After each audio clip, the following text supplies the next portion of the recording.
Hey everyone, if you're enjoying the podcast, don't forget to follow us on Instagram, Twitter, and Facebook at 7 Lamb Podcasts.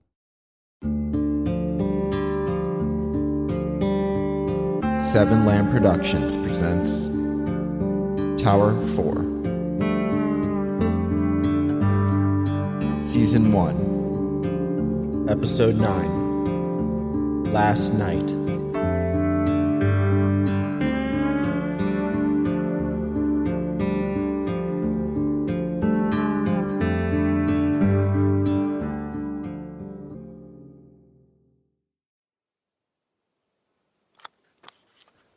I stood outside the cave looking at my broken radio, pieces of it laying over leaves and rocks. I was sure Amber would be worried, but would she still be looking for me? Would she be contacting Jean? I looked up into the branches above me. I couldn't see the thrush, but that's what it sounded like.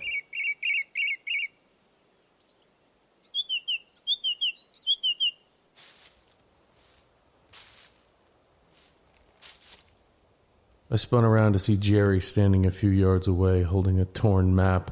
Could I trust him? Amber said he was crazy. She took over Tower 4 and never saw nor heard anything. What's that?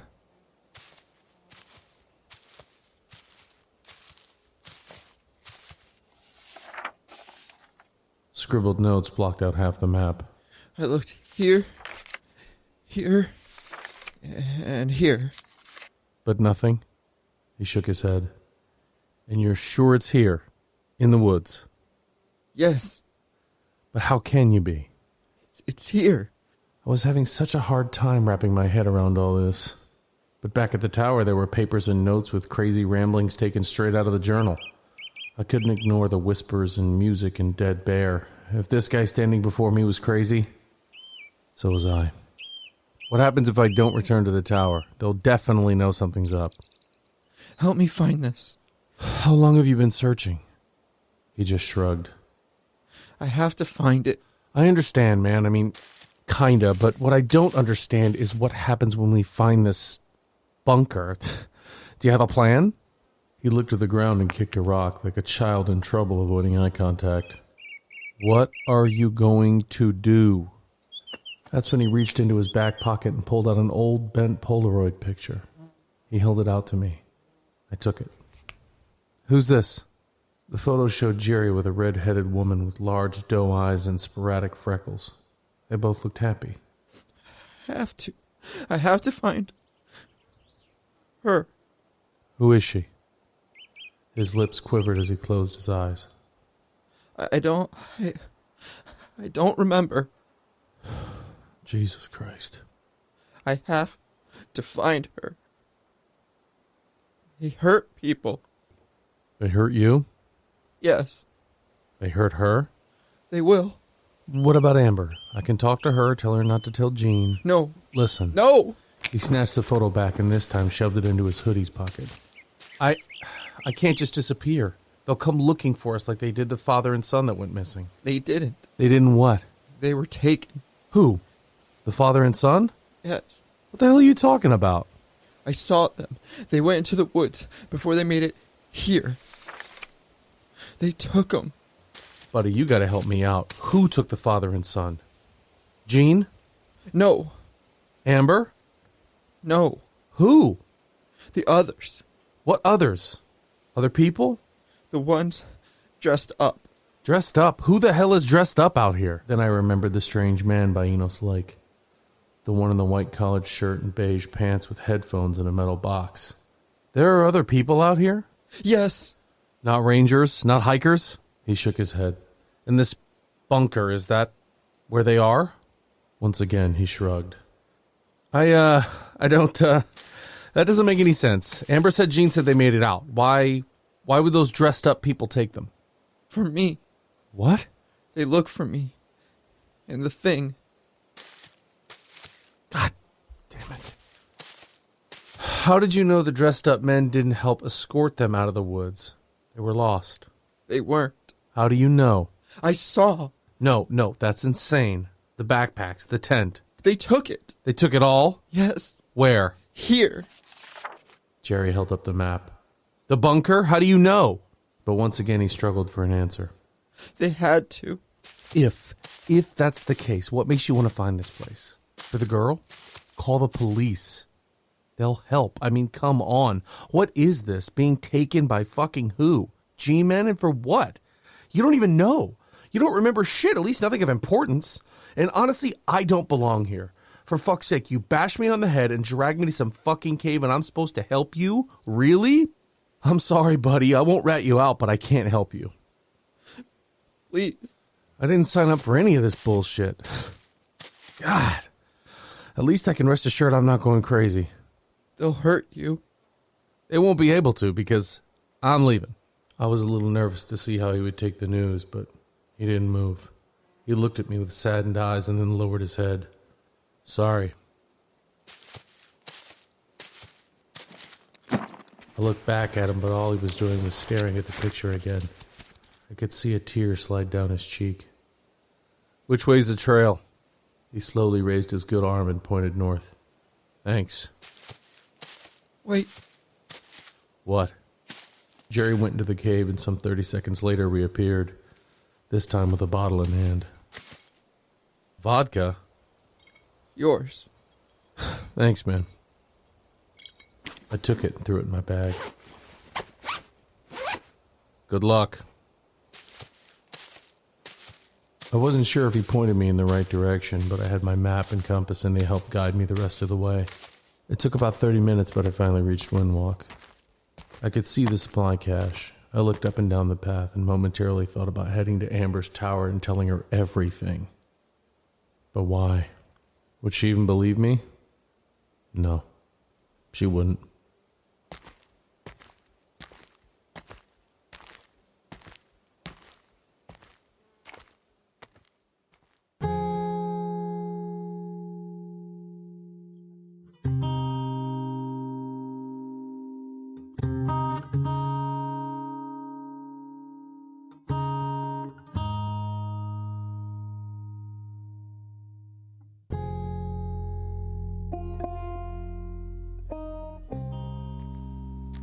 I had a lot of time to think on my walk back to Tower 4.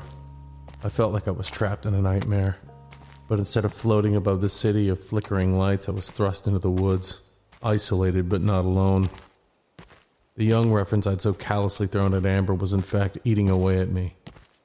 The coincidences, the mysteries surrounding me had to be of importance.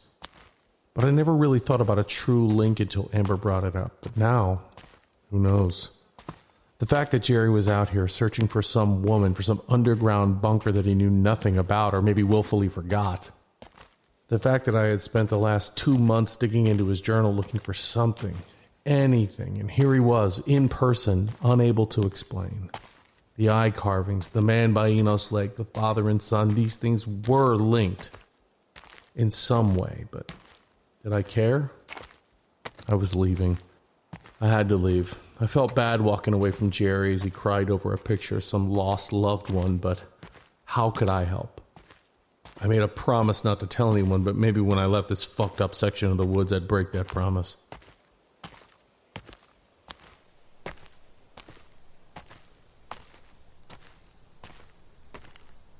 It was night by the time I got back to the tower, but luckily I heard nothing creepy. I was always at the ready with my bow, regardless of what Jerry said. Made me feel safe. Well, safer.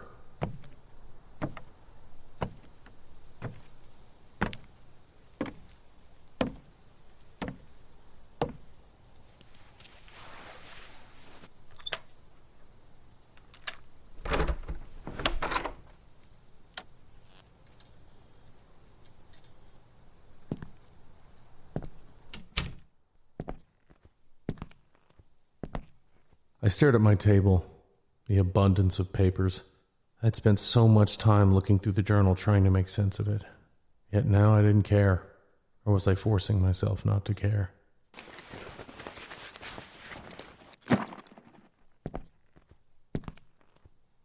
I had drawn a map, marking the areas I'd seen the eye carving. A map, just like Jerry. Fuck, if I stay in these woods any longer, I'd become Jerry. No, thank you. I went over to the spare radio. It was time to call Amber. Amber, you copy? Amber, you there? Great. Amber, come on. Answer. You there? Amber. Where could she be? Amber, come on. I need you to call Gene. I need you to tell him I'm done. I'm packing my stuff tomorrow. Can't do this anymore. I'm quitting. I'm done.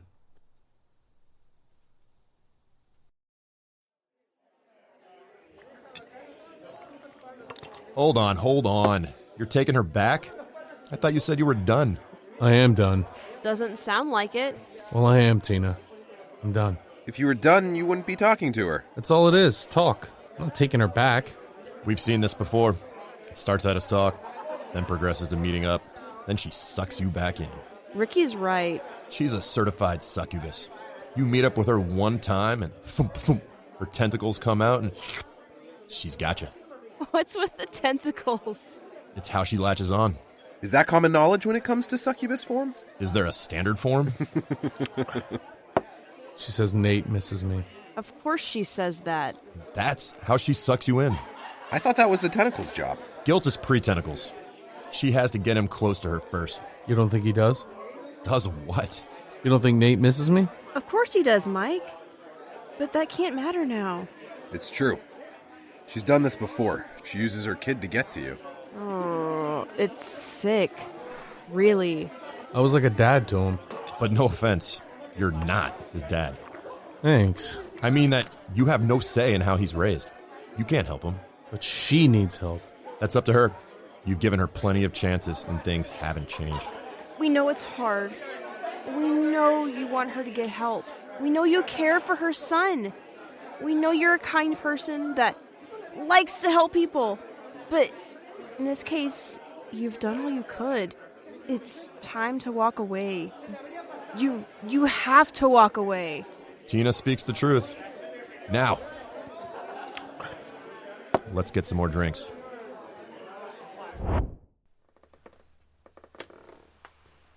That's what I needed. A drink.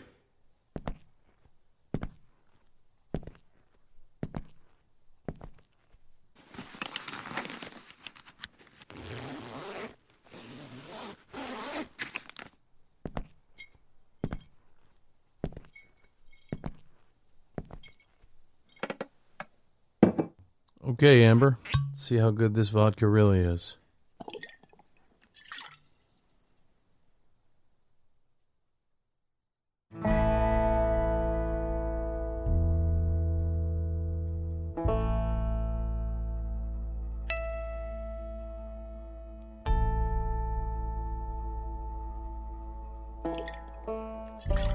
"30 minutes later, and I was feeling good. My face was warm as I sat on the counter and leaned against the window, staring out at the night sky. Not a cloud in sight. Nothing but stars and galaxies and nothingness.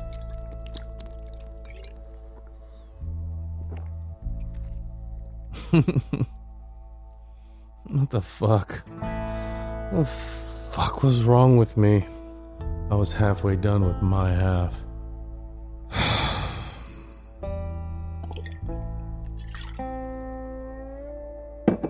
You up there, Ma? Finally find out if heaven's real? Is Dad up there? 'Cause if he is, tell him he's a prick. I hope you're scolding him." My eyes drifted toward the treetops. Far off, I could see some trees shaking. I smirked. Hey, there we go. How about that for excitement?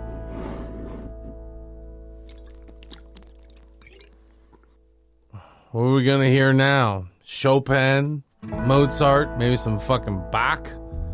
I stared at the radio, but nothing happened. No strange noises. Oh, come on! Where is it? I looked back outside to see the trees still shaking under the moonlight, but the movement was even farther now, moving towards the far ridge. No, not this time. Come on.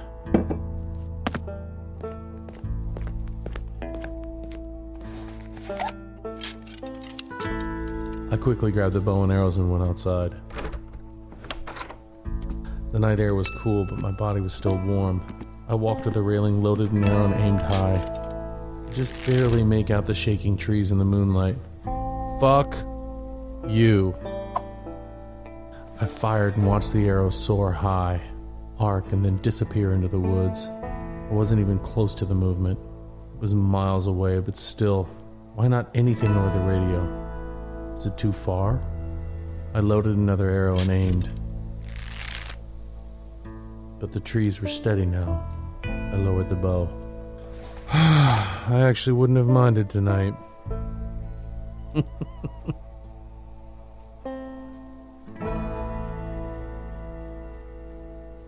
Once again, the forest was still, quiet, save for a few cicadas and a distant owl. I went back inside and sat on the counter again.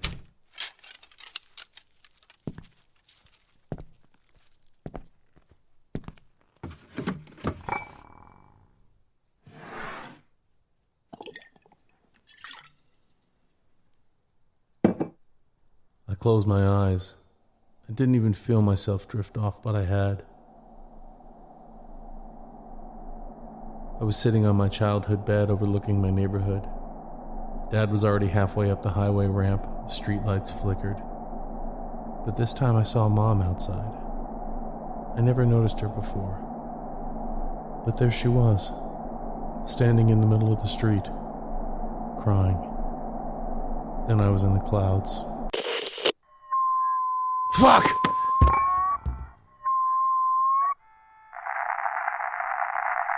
Oh, shit.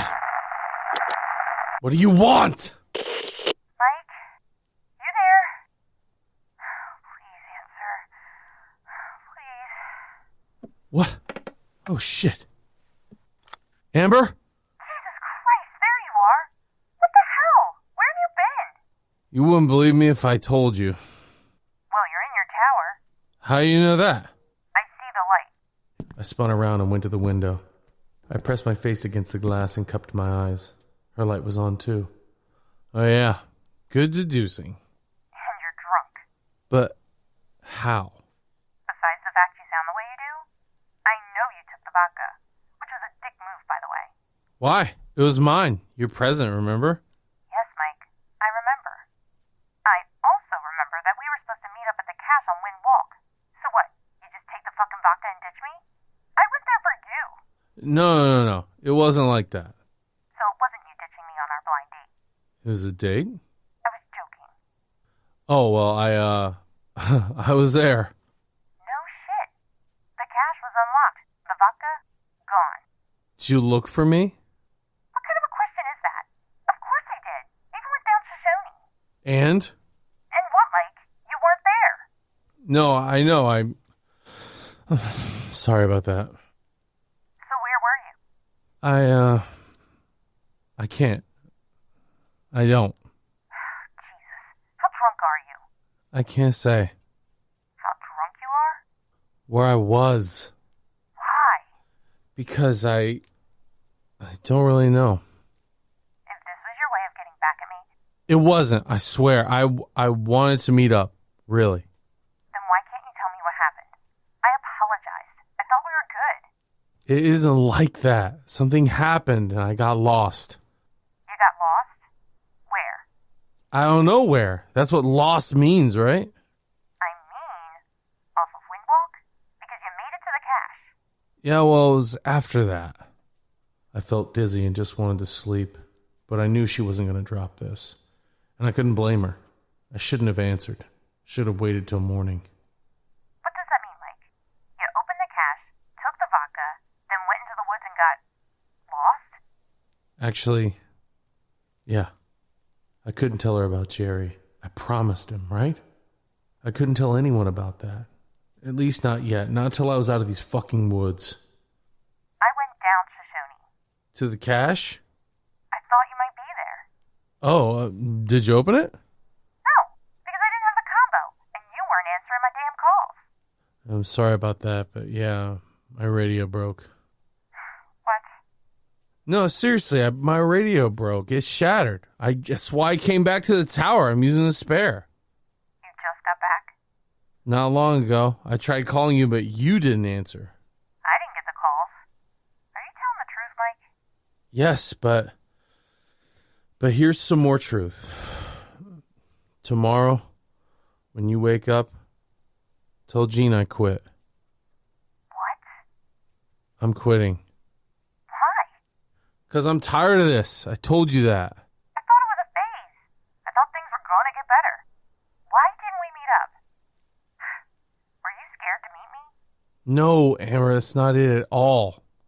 Things happen. Things happen out here that I don't want to deal with anymore. You're drunk. That may be so, but I also know what's what. And I had a long time to think about it on my way back. Did you hear music again? Whispers over the radio? I don't need to. I've been through enough. I'm sorry to hear that. I have a question. Did you really feel bad not helping out with the oil spill? The oil spill? The Gulf spill? Yeah. Yeah, I wasn't lying about that. Why? Why? Did I feel bad? Yeah. You don't live on the Gulf. You're not from there. So, I wanted to help. Right. Help, but you said you felt bad. I think you need to rest, Mike. My whole life I felt bad. My mom used to say that I had a good heart. And maybe she was right, but she was super religious, and I don't know. I didn't always believe her, you know? I never wanted there to be that guilt that hangs over most people. I never felt guilty for not helping. Right, but do you know why? Because I didn't cause the oil spill? Sure, yeah, that makes sense. I knew I needed to stop, but I couldn't. What I'm saying is I have constantly cared for others, and I'm not trying to build myself up as this saint. I've done fucked up things too, but it's hard for me to watch people hurt, suffer. When I dated Mel, I couldn't leave. Mel? Melinda. The psycho with the kid? The one you're basing your book on? Yeah, We talked about this. Love is tricky. I couldn't leave my mom either. That's completely different, Mike. I have a hard time walking away. This job, this place was supposed to finally, after so many fucked up years, give me the solitude and peace that I needed. The peace I wanted and needed to finally start working on myself. I'm almost 40 and I have nothing figured out. You don't have to. But all this place did in a short couple months was drive me away from my peace and my work. And now I'm torn. Torn over what? Leaving? No. I want to leave. I just don't know if I should. And why do you say that? Because someone else wants my help. Now you're starting to creep me out. They need my help. I hope you're not talking about me, Mike. No. Okay. It's hard, Amber. It's hard for me to walk away. I still remember the bird. What bird? The bird Mom let me keep until it was old enough to fly. She told me I couldn't keep it, but that we would have to bring it to some sanctuary, but that never materialized. She let me keep it.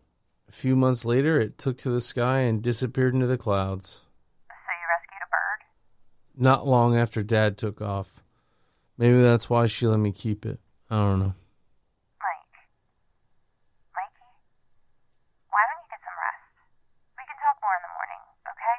Promise me you'll call Jean in the morning. You don't want to sleep on it? No, I'm sure. This is my last night here, Amber. I have to be done. I am done. I'm done.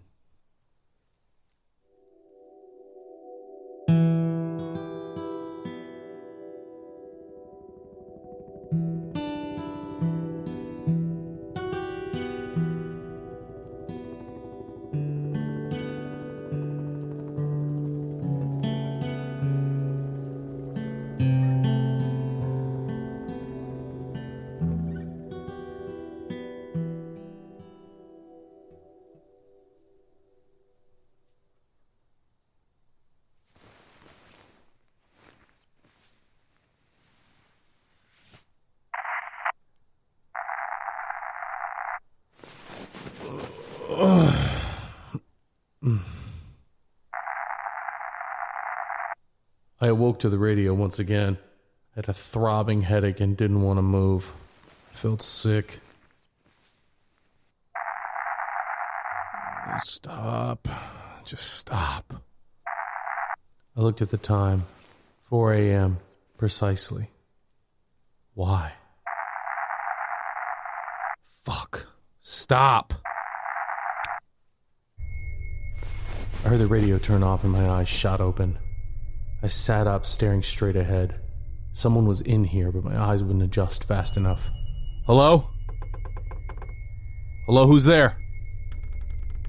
I quickly rubbed my eyes and surveyed the room. The moon provided some light, but not enough. I didn't move. Instead, waiting, I slowly scanned the entire room, and that's when I saw a figure in the corner by my desk. Who's there? Shit. Stop! But the figure took another step closer to me. Was it Amber? Jerry? Jean? A hiker? Fuck it. I shuffled out of bed but saw the figure get closer, its hand raised. Oh shit. Ah! I was shot. Right in the shoulder. I fell back on the bed in a daze. I reached up and felt my shoulder. A metal tube stuck out of it. A dart? What the fuck? I yanked it out. I took a deep breath and sat up to see the figure standing no more than 5 feet away. The person reached down into their pocket and pulled out another dart. Oh shit, now was my chance. I used all my strength to push up and charge. I pushed the man to the floor and couldn't get a good look, but he wore all black. He kicked me off. I fell back by the door. The man jumped on top of me, grabbing a hold of my throat. My vision became blurry and I struggled to breathe, but I had to get out. I clawed at his eyes. Then I kneed him in the side and rolled. The man punched and kicked until I fell off him. I scrambled for the door, but he charged and we crashed through. We fell onto the outside walkway right by the stairs, my head hanging over the top step. He had me pinned again. For some reason, I was feeling weaker and weaker by the second. My left arm numb. My vision was still blurry and getting worse. I was dizzy. Faint. Fuck. He reached for my neck, but before he could, I leaned back and grabbed a hold of his collar. We rolled backwards and down the stairs. We hit the first corner of the stairs with a thud. We wrestled more until we rolled down the next section. I hit the next corner. He jumped, kneeing me in the face. I could feel blood pour down my eye and cheek. I could barely see anything now. He kicked me again and again. I quickly reached out and grabbed his other leg and pulled. We rolled down more steps, continuing our descent until at the last moment I bounced off the railing. I flipped back and landed right on gravel.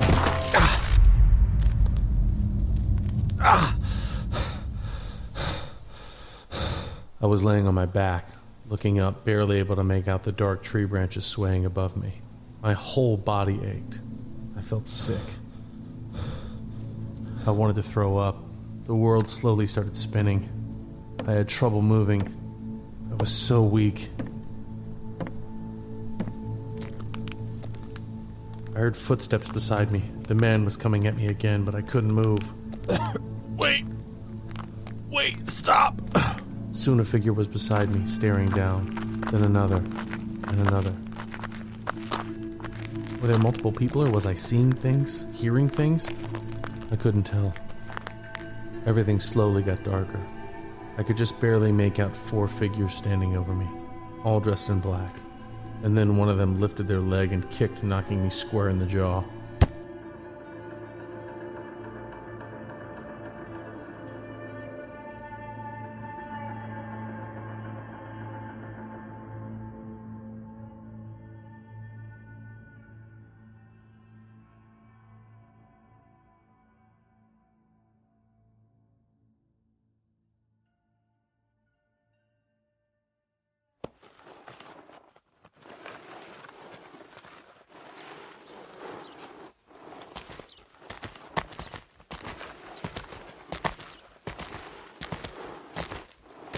My eyelids fluttered a bit. I could feel myself drooling. What was that sound? I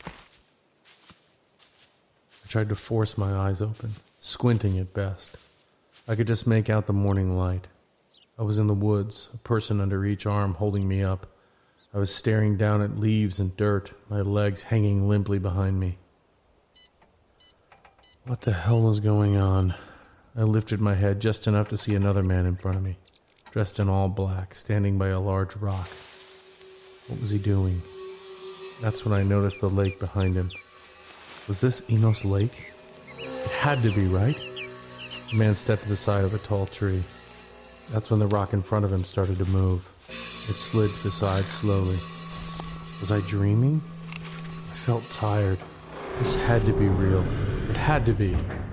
The rock finished moving, revealing a large hole in the ground.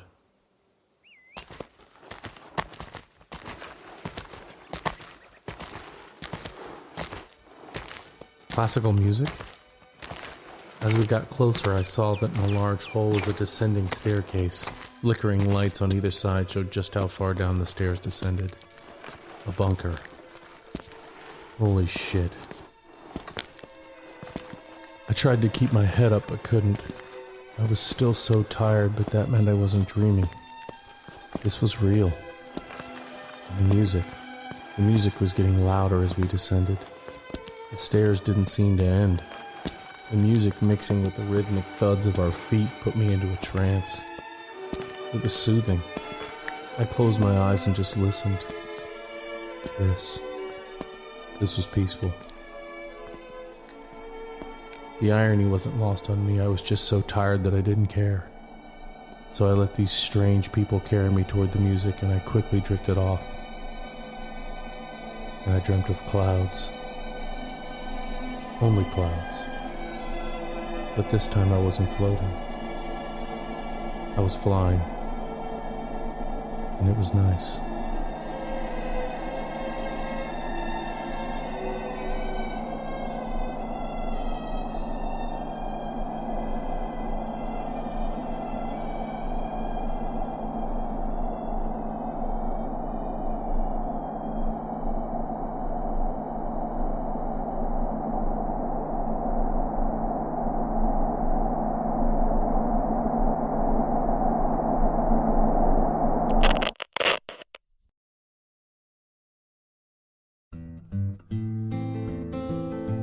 Tower 4. Written and edited by Robert M. Lamb. Story by Robert M. Lamb and Dylan Whitehead. Starring Jack Austin as Mike, Gina Coyle as Amber, Brian Messick as Gene. Co-starring Brandon Levine, Allie Holcomb, and Justin Alderson. Music provided by Kevin MacLeod of Incompetech.com and Brett Wilkins at Facebook.com/WilkinsMusicFL. If you enjoyed Tower 4, visit 7lamb.com for more audio dramas such as this. Also, don't forget to follow 7lamb on Facebook, Instagram, and Twitter at 7lamb Podcasts.